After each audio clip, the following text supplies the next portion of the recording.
Hey everyone, welcome back to another episode of the Fulfilled Female Entrepreneur Podcast. It's your host, Cassandra Rosa. I'm a certified intuitive life coach and healer and business coach. And the mission behind all that I do is to help you to create a fulfilling life and business. Today, I'm really excited to be talking about reframing what it means to be on the path of self-discovery.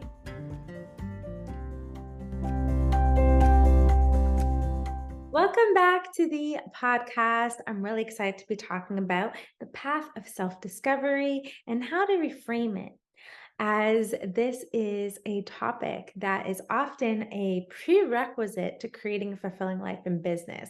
Going down the self-discovery journey, really having a thorough understanding of what fulfillment means to you. I started my journey back in 2015.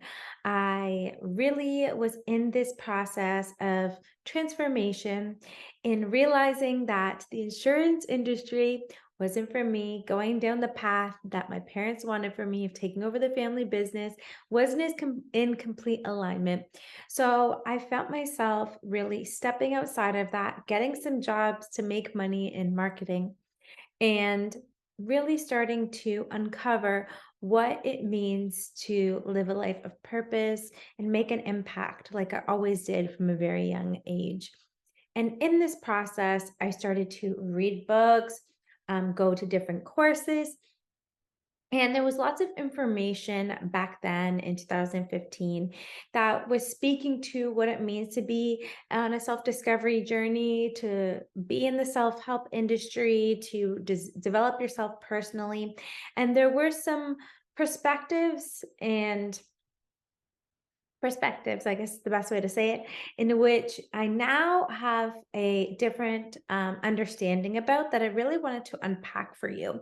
So if you're someone that is early on in your journey to create a business, to create a life that's deeply fulfilling for you at your core, you have an understanding of where to begin your journey and what perspective and lens to view it from, that will allow you to have a very deep and long-lasting transformation. So with that being said, when it comes to personal development, everyone speaks about purpose, finding your purpose, discovering your purpose, seeking, your purpose. And it can seem like a very outward journey in which you're looking at all the different possibilities out there, almost like you're standing in front of a scenery and looking from side to side and being like, ooh, I like that path. I'm going to go that way.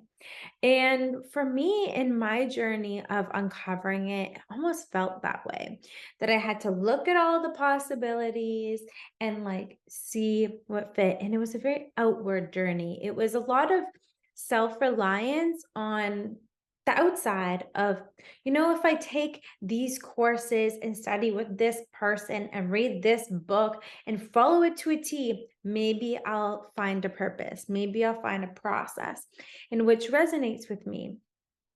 And that can create a perpetual cycle of constantly being content consuming, constantly being in course after course after course after course after course.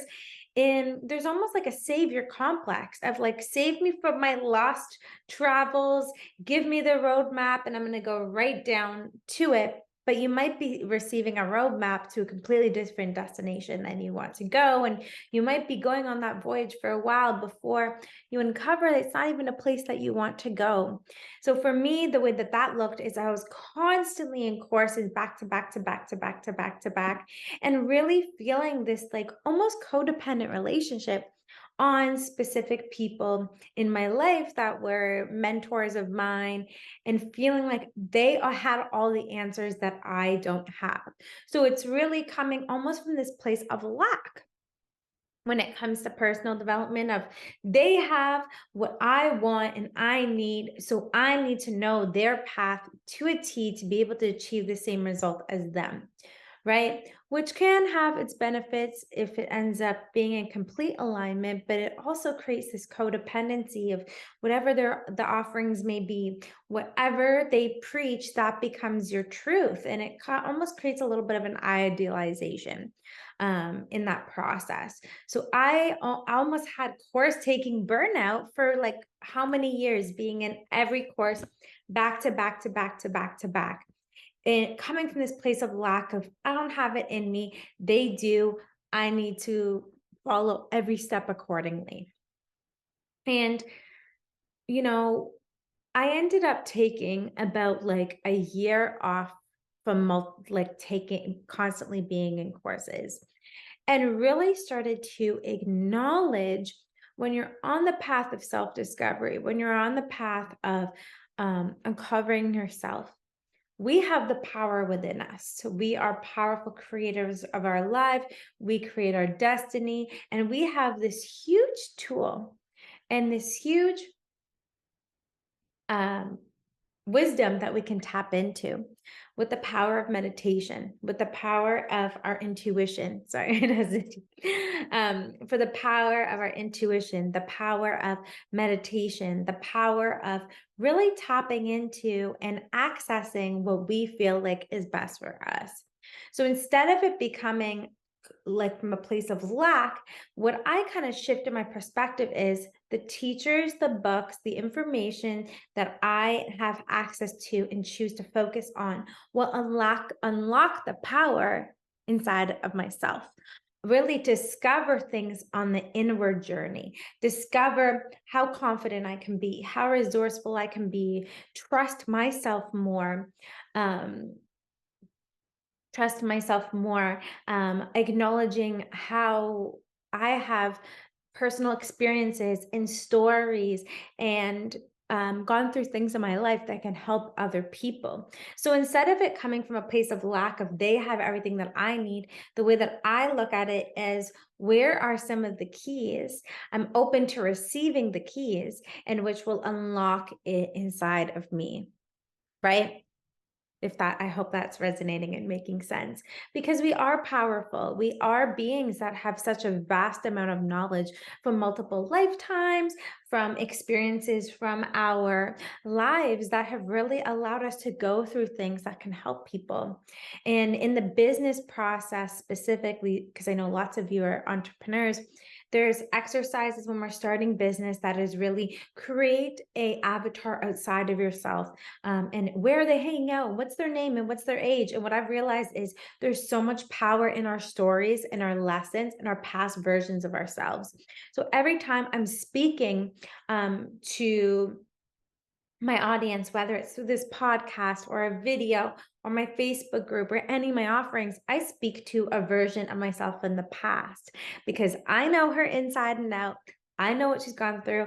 I know the struggles that she experienced, and I can speak to that. So that way it's much more authentic, and there's so much power in knowing that you've gone through the experiences and you've had the tools to be able to move through those life experiences and create that transformation for yourself first and foremost.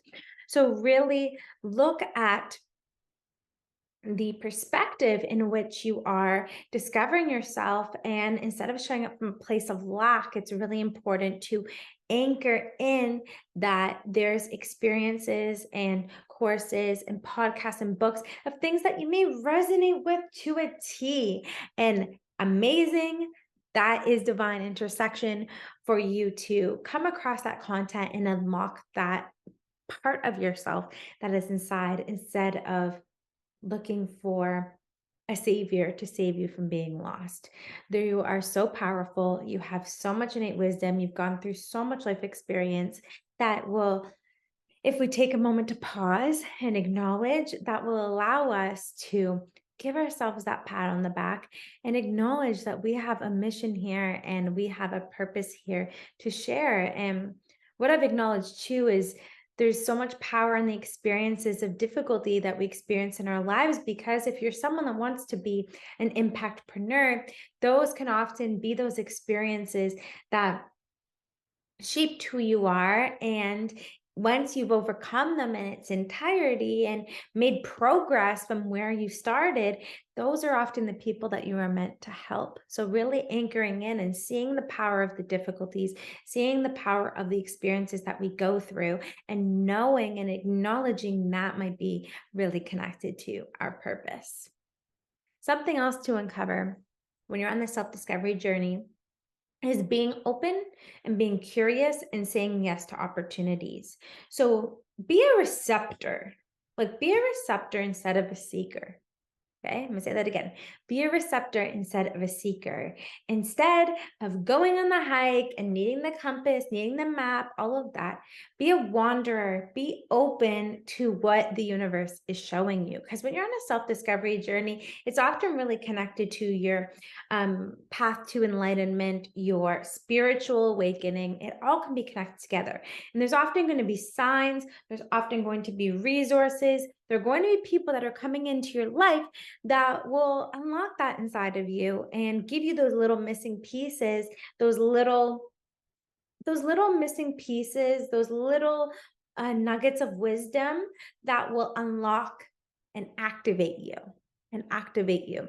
So be open and receive. Like when you're scrolling on social media, if you are hearing about human design, human design, human design over and over and over, go be curious, say yes, explore it, lean in, and see what that will activate inside of you. If you are hearing about Reiki over and over and over and over and over again, go and explore Reiki. If you are seeing a book being shared on socials over and over and over and over and over again, acknowledge that there might be a message that awaits you. So instead of being the active seeker and the goer and having to feel like you have to climb this mountain to get to this form of discovery and enlightenment and purpose that you need, really be open to receiving the common signs, the messages, the people, the books that may have the keys to just go choop inside of you. So lean into that curiosity, say yes to those experiences as they may await you, and unlock this powerful chapter of your life that you're meant to embark on. So for me, a little story. So I was in the insurance industry. Like I think I said earlier in this episode, my dad had an insurance business. My family wanted me to take that over. When I left university, I thought I'll make a lot of money and then I'll be able to help people and maybe start a foundation one day. That was my frame of mind. So I was in insurance and I had to do these like questionnaires with people and perhaps enroll them in clients. So I connected with a friend of mine from university, and he did the questionnaire, and I was kind of telling him about what stage I was and really focusing on business and insurance. And he's like, you know what? I feel like you would really love to connect with these people that I know in my network. There's a women's event. Like, go and check it out. It'll be amazing. It'll be fun. So for whatever it was energetically that drew me in not knowing what I know now, I felt this pull to go, even though I was on the opposite end of the city, even though I didn't know a soul there, right? So, um, I was just open. I was just curious. I said yes to the opportunity and I showed up. And there I had met someone that actually was my business partner for my very first business. And we connected instantly. And she really unlocked a lot inside of me and introduced me to personal development and really catapulted and springboarded a lot of where I am today, which I'm so grateful for and thankful for. And she was a guest on the episode, Ashley, talking about cacao ceremony. So definitely go check out that episode if you haven't already. But anyways, so yes, I was open. I received the signs. I felt curious and I leaned into that curiosity. So curiosity, but not from the thing of what am I going to get from this? It's just like being fun, being playful. I think that that's a really important part of the self-discovery journey that we often miss, is because we're showing up from lack and being lost and wanting to find ourselves instead of just playing and allowing it to unfold the way that it's meant to. So with that being said, in the process of reframing the self-discovery journey based on all I know now, the biggest things I would share with you if you're in the beginning of your self-discovery journey or any path in the way, really focus on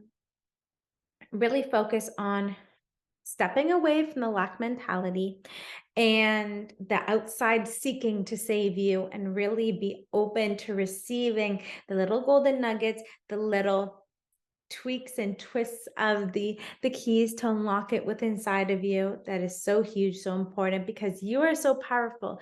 You have so much wisdom and power and experiences and innate knowledge inside of you. It's important to access it and embody it and be open to receive and be curious and say yes to opportunities that feel good from this very playful place, because that will allow the self-discovery to unfold. And lastly, I'm going to close off today by sharing a powerful quote that I learned at one of my first personal development seminars, which is, take what resonates and leave the rest. Take what resonates and leave the rest. Right? So anytime there is anything in your personal development journey that feels good, take it. Allow that to activate you. Allow it to unfold these parts of yourself that are seeking to be fully expressed. But if there's anything that you're like, "Mm, about, like, it doesn't feel right," give yourself permission to push that to the side and focus on the golden nuggets, focus on the things that resonate with you most.